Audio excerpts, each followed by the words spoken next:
سلام علیکم دوستان، خیلی مخلصیم به این واسه یه چالش دیگه، بازم با خانواده امیری. خاله جان 3 بار تکرار کن. افسر ارشد ارتش اتریش. افسر ارتش اتریش.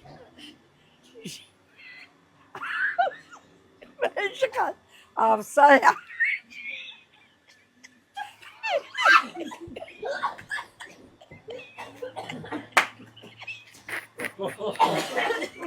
سه شیشه شیر، 3 کیسه سیر. سه شیشه شیر،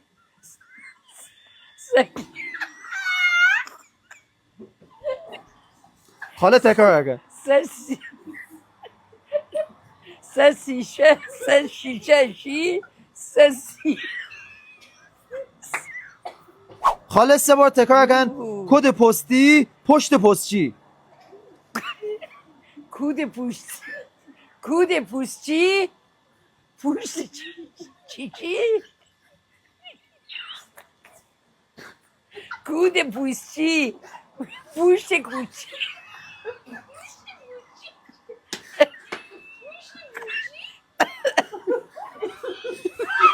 خاله اسم فوتبالیسته. 3 بار بعد کریستیانو رونالدو. کریستیانو رونالدو.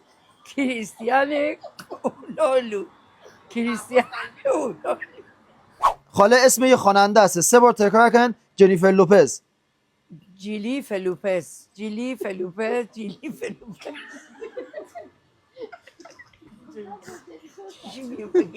خاله 3 بار تکرار کن. کد پستی پشت پستچی.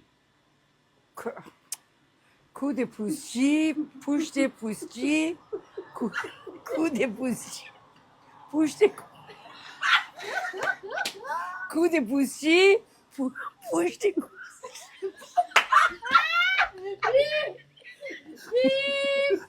خاله اسم دایناسوره. 3 بار تکرار کن. اورنیتو میموس. اورنیتی میموس.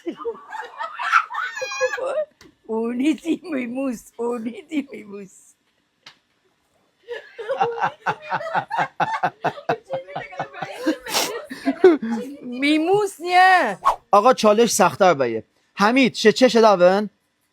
مرتضی یه شکلک در بیار آزادی. اگه خواهی لبخند بزنی هر چیز آزاده. 10 ثانیه فرصت دانی حمید خنده بیاری. هر شکلکی که دوست داری حمید بس در بیار. حمید چش داون. مرتضی شکلک در بیار با قیافت.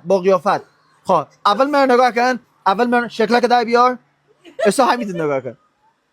حمید چش بار کن. مرتضی چش داون. حمید یه شکلک ده. میتونی بخندی هر شکلی که بتون در بیاری. 3 2 1. مرتضی چش بار کن. 10 9 8 7 6 5 4 3 2 1 و تمام. برنده این دوره مرتضی امیری.